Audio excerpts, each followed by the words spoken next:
നമസ്കാരം. കാശ്മീരിലെ പഹൽഗാമിൽ വിനോദസഞ്ചാരികളെ മതം ചോദിച്ച് മാറ്റി നിർത്തി ഭീകരർ വെടിവെച്ച് കൊന്ന സംഭവം ഇന്ത്യയിൽ വർഗീയ കലാപം ലക്ഷ്യമിട്ടുള്ളത് കൂടിയാണ്. ആ ഒരു ലക്ഷ്യമാണ് പാകിസ്ഥാൻ കണക്ക് കൂട്ടിയതും. പക്ഷേ പാകിസ്ഥാന്റെ ലക്ഷ്യം കാശ്മീരിലെ മുസ്ലിമുകൾ തന്നെ തകർത്ത് കയ്യിൽ കൊടുത്തിട്ടുണ്ട്. ഹിന്ദുക്കളെ അടക്കം സംരക്ഷിച്ചത് മുസ്ലിമുകളായിരുന്നു. പാകിസ്ഥാന്റെ ആ അജണ്ട കാശ്മീർ ജനത തന്നെ പൊളിച്ച് കയ്യിൽ കൊടുത്തു. ഭീകരർക്കും പാകിസ്ഥാനുമെതിരെ ആദ്യ പ്രതിഷേധ കൊടി ഉയർത്തി തെരുവിലിറങ്ങിയത് ജമ്മു കാശ്മീരിലെ ജനങ്ങളാണ്. ആ കാഴ്ച പാകിസ്ഥാന്റെ സകല കണക്ക് കൂട്ടലുകൾക്കും അപ്പുറമായിരുന്നു. പഹൽഗാമിൽ കൊല്ലപ്പെട്ടവരുടെ ലിസ്റ്റിൽ ഒരു ഇസ്ലാം മതവിശ്വാസി ഇടം പിടിച്ചത് ഇന്ത്യ എന്ന രാജ്യത്തെ ജനങ്ങളെ മതത്തിന്റെ പേരിൽ ഭിന്നിപ്പിക്കാൻ ശ്രമിച്ച ശക്തികൾക്കും അപ്രതീക്ഷിത പ്രഹരമായിട്ടുണ്ട്.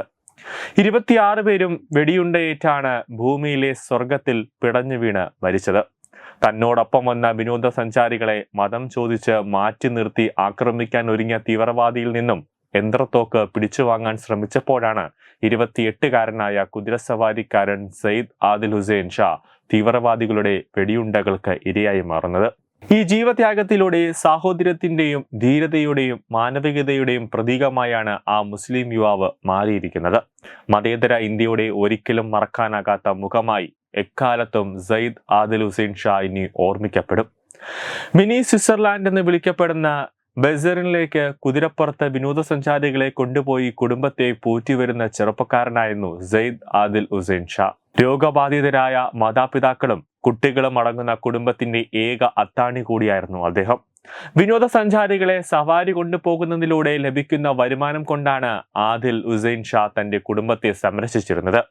ആക്രമണ സമയത്ത് ഓടി രക്ഷപ്പെടുന്നതിന് പകരം ഒരു ഭീകരന്റെ അടുത്തേക്ക് ഓടിക്കയറി ആയുധം പിടിച്ചു വാങ്ങാൻ ആ കാശ്മീരി മുസ്ലിം യുവാവ് ശ്രമിച്ചത് ആക്രമിക്കാൻ വന്ന ഭീകരനെ പോലും ഒരുപക്ഷെ ഞെട്ടിച്ചിരിക്കാനാണ് സാധ്യത.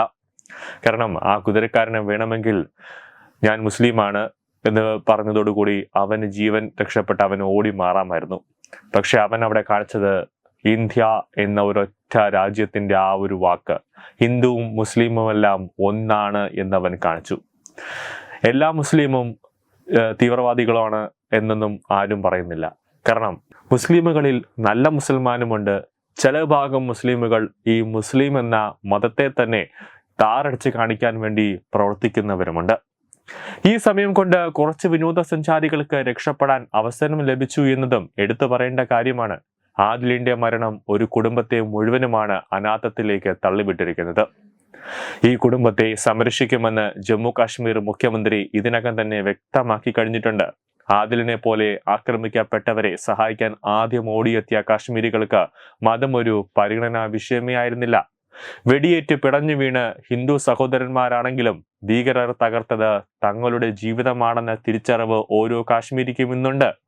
അത് മാറിയ ജമ്മു കാശ്മീരിന്റെ വേറിട്ട മുഖം കൂടിയാണ്. ബിസ്മില്ല ബിസ്മില്ല എന്ന് വിളിച്ച് തങ്ങളെ സഹായിക്കാനെത്തിയ 3 പുരുഷന്മാരെ കുറിച്ച് കൊല്ലപ്പെട്ട ശിവമോഗ സ്വദേശി മഞ്ജുനാഥ് റാവുവിന്റെ ഭാര്യ പല്ലവിയും വെളിപ്പെടുത്തിയിട്ടുണ്ട്.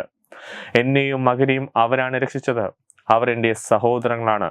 പരിക്കേറ്റവർക്ക് പ്രാഥമിക ശുശ്രൂഷ നൽകിയതും കുതിരപ്പുറത്ത് ആശുപത്രിയിലേക്ക് എത്തിച്ചതും മുസ്ലിമുകളായ പ്രദേശവാസികളായിരുന്നുവെന്നാണ് പല്ലവി മാധ്യമങ്ങളോട് തുറന്നു പറഞ്ഞത്.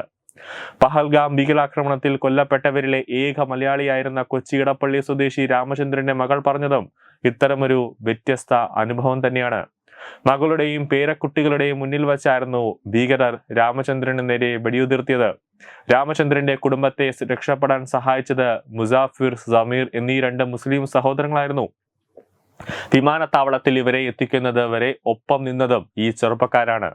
പിതാവിനെ നഷ്ടപ്പെട്ട വേദനകൾക്കിടയിലും തനിക്ക് 2 കാശ്മീരി സഹോദരങ്ങളെ ലഭിച്ചുവെന്ന് മാധ്യമങ്ങൾക്ക് മുന്നിൽ പറയാൻ തയ്യാറായ രാമചന്ദ്രന്റെ മകൾ ആരതി മതേതര കേരളത്തിന്റെ അഭിമാനമാണ് ഉയർത്തിപ്പിടിച്ചിരിക്കുന്നത്. ഭീകരരുടെ വിഷയം മതമല്ലെന്നും ഇന്ത്യ എന്ന രാജ്യത്തെ വർഗീയ കലാപം സൃഷ്ടിച്ച് തകർക്കുക എന്നതും മാത്രമാണെന്നും എല്ലാ ഭാഗം ജനങ്ങളെയും ഒരുപോലെ ബോധ്യപ്പെടുത്തിയ ആക്രമണമാണ്. ആ ഒരു ആക്രമണമാണ് പഹൽഗാമിൽ നടന്നത്. ഇതിനൊരിക്കലും മറക്കാൻ പറ്റാത്ത തരത്തിലുള്ള തിരിച്ചടി തീർച്ചയായും ഭീകരർക്കും അവരെ സഹായിക്കുന്നവർക്കും ലഭിച്ചിരിക്കും. രാജ്യം ഒറ്റക്കെട്ടായി ആഗ്രഹിക്കുന്നതും അത് തന്നെയാണ്. ഭീകരർക്ക് ഇനി ചിന്തിക്കാൻ പോലും പറ്റാത്ത രീതിയിൽ, നമ്മുടെ രാജ്യത്തേക്ക് ദൃഷ്ടി പോലും നോക്കാൻ പറ്റാത്ത രീതിയിലുള്ള ഒരു കനത്ത പ്രഹരമായിരിക്കും ഇന്ത്യ നൽകാൻ പോകുന്നത്. സാധാരണ പുൽവാമയിലൊക്കെ നടന്നതുപോലെ ഇന്ത്യയുടെ എയർഫോഴ്സ് യുദ്ധവിമാനമൊക്കെ ആയിട്ട് വന്ന് പാകിസ്ഥാന്റെ LOC കടന്ന് ബോംബുകൾ വർഷിക്കുന്നത് ആ ഒരു സർജിക്കൽ സ്ട്രൈക്ക് അല്ല ഇനി നടക്കാൻ പോകുന്നത്.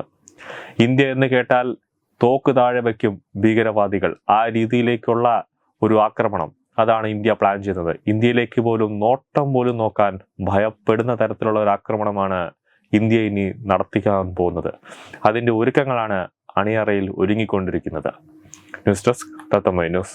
Branding partner Edubix online executive education, Focus physiotherapy centre Pattom, Unnat engineering Gujarat, തീർത്ഥയാത്ര.com, iron build Gujarat, PRS hospital Killipalam Thiruvananthapuram. 5 തലമുറകളായി നിങ്ങൾക്കൊപ്പം. തുമ്പമൺ ശ്രീ വടക്കുംനാഥൻ ക്ഷേത്രം, അമ്പലക്കടവ്, പത്തനംതിട്ട. ശ്രീമദ് സ്കന്ദപുരാണ മഹാസത്രം 2025 മെയ് 11 മുതൽ 18 വരെ. ബ്രഹ്മശ്രീ മുംബൈ ചന്ദ്രശേഖര ശർമ്മയുടെ മുഖ്യ കാർമ്മികത്വത്തിൽ മഹാഗണപതി ഹോമം, സ്കന്ദപുരാണ പാരായണം, മഹത് പ്രഭാഷണങ്ങൾ, പൂജഹോമാദികൾ, കലാസാംസ്കാരിക പരിപാടികൾ. സത്രയജ്ഞ കർമ്മങ്ങളിലേക്ക് എല്ലാ ഭക്തജനങ്ങളുടെയും സാന്നിധ്യവും സഹകരണവും സാദരം അഭ്യർത്ഥിക്കുന്നു.